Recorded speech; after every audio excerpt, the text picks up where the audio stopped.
This is Democracy Now!, democracynow.org, the Quarantine Report. I'm Amy Goodman with Juan Gonzalez.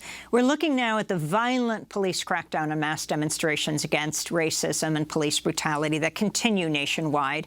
A new Amnesty International report documents at least 125 instances of police violence against protesters in 40 states and in the District of Columbia between May 26 and June 5th, where officers responded to peaceful protests with unlawful beatings, tear gas and rubber bullets. In one case, police in Dallas, Texas, shot 26-year-old African-American Brandon Saenz with so-called non-lethal ammunition at a peaceful protest, shattering his left eye, knocking out several teeth, fracturing his face. A warning to our audience, we're about to show images of graphic police violence. The shooting happened May 30th, but police have not disclosed which officer shot him. Calls are growing for the Dallas police chief to resign. For more, we are joined by Brandon Saenz. He's joining us from Shreveport, Louisiana, where he has been recovering. His lawyer, Daryl Washington, is also joining us, but from Dallas, where he helped win a 90-day preliminary injunction against the police use of chemical agents and rubber bullets in Dallas. We welcome you both to Democracy Now! Brandon, let's begin with you. I'm so sorry this has happened to you, and thank you so much for joining us. I know this isn't easy for you. If you could start off, if you wouldn't mind, and if you don't want to go through it again, don't. Can you tell us what happened on that day in Dallas? Okay, I was at a dog park at one time, and then so I so happened just walked up down the street, and I seen a bunch of crowd, and it was out there protesting. So I joined the protest, and because I've been hearing about all this, like George Foreman, all the stuff that's been going on. So I so happened to join, and I so happened to walked up on the officer, Dallas PD, and they had their little shields and everything. And I so happened to walked up, and I stopped for a minute. I just paused, and then I heard a loud noise go boom, and I got hit, and I heard, and it hit me, but I didn't know it hit me at first until something started feeling weird to me, and then that's when I just seen all the blood just gushing out, and I just put my hand over my eye and just took off down the sidewalk, and that's when all the people came, and they had asked me, did I need any water? I said no. I didn't say nothing, and I just kept going, and that's when they came around me and surrounded me and started doctoring on me. Then that's when that guy put the wrap around my head. I was losing a lot of blood. And when I was laying on the ground with all the people surrounding me, the Dallas PD, I guess they were trying to force us to move while we was right there on the ground while I was bleeding out. And they didn't want to let the ambulance through for a minute. So I was just sitting there bleeding out. So I told one of the people that was around me, I said, well, can somebody just take me to the hospital? Can somebody please just take me to the hospital? So we sat there for a little bit. Then all of a sudden that's when the laws started coming over and trying to force us to move. They just picked me up and put me in the car. Then once they put me in the car, the ambulance have arrived. And then they came and got me out the car and put me in the ambulance. So, Brandon, at no time did anyone, any police officer, even after you were down, come over to offer you assistance or even to call an ambulance themselves? And when you got to the hospital, what happened? When I got to the hospital, they took me in the room. They put IVs in me, gave me some medicine, pain medicine. Then after they took me into surgery. And that's when they told me when I woke up out of surgery, that's when they told me I lost my eye. And I fractured. My jaw was twisted. My nose was broken. And I got metal plates right here, metal screws in my nose, and a plate right here on my cheek. And clearly, Have you gotten any sense of the medical expenses? Because you were not arrested at any time, were you? No, sir. No. So then what? So if you were not arrested and you were not charged by the police with anything, you were basically a bystander Yes. being assaulted by the police. What have been Yes. the medical bills that you've gotten so far? There's been a lot of medical bills, like hospital bills, medicine-wise, pay for medicine out of my pocket, and it's been a lot of bills coming in though. Your mom set up a GoFundMe page for you? Yes.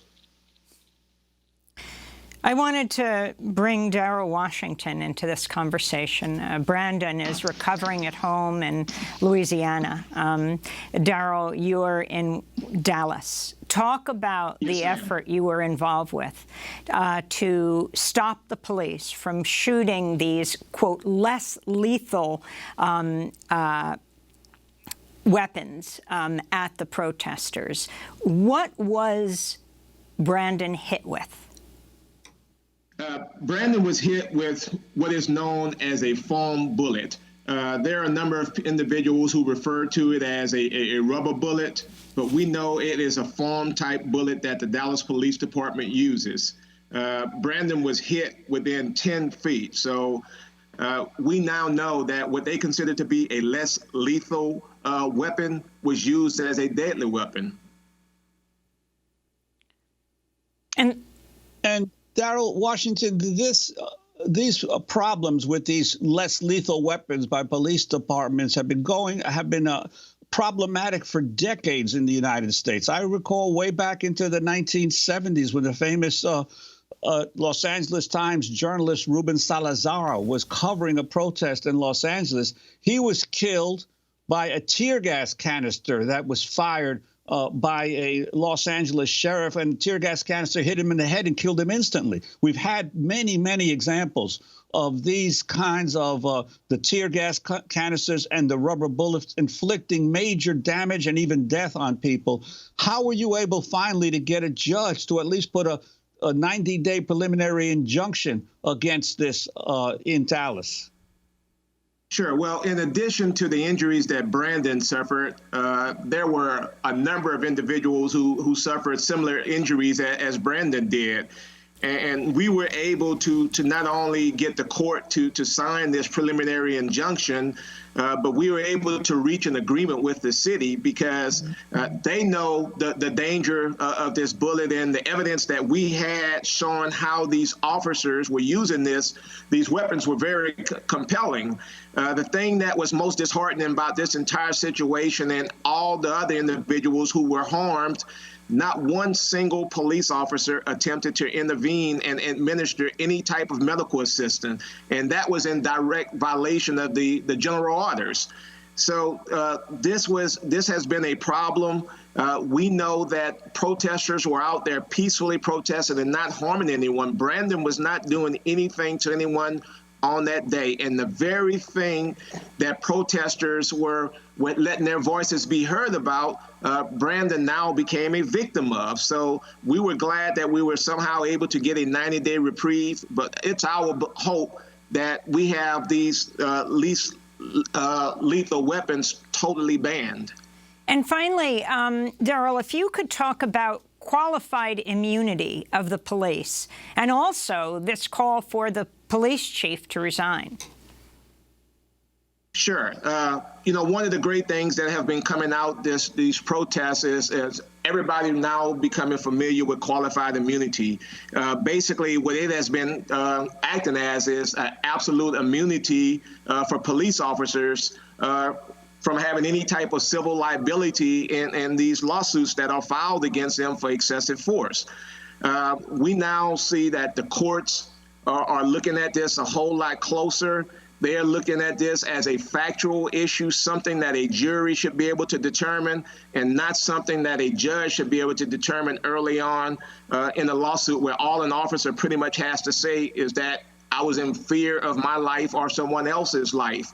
So there's been a lot of good communication and a lot of good dialogue about qualified immunity. And it's really our hope that it's eliminated totally so that people can have their day in court. And the call for the police chief to resign. Yeah, there's been a number of things that have taken place with this police chief. I mean, it started with Botham Jean. When Botham Jean was killed in Dallas by a Dallas police officer, it took a long period of time for this chief of police to take any action. Now here with Brandon, this happened to Brandon on May 30th.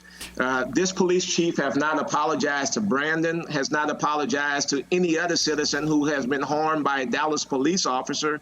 And we're going to have to leave it there, but I thank you for being with us, Attorney Daryl Washington. Brandon, thank you so much for joining us. I know how difficult this is. Brandon Saenz shot in the face by Dallas police during a recent protest with a, quote, less than lethal weapon, lost his left eye, several teeth, shattered multiple facial fractures. We'll link to your Brandon's GoFundMe page that his mother has set up to pay for his medical bills. I'm Amy Goodman with Juan Gonzalez. Stay safe.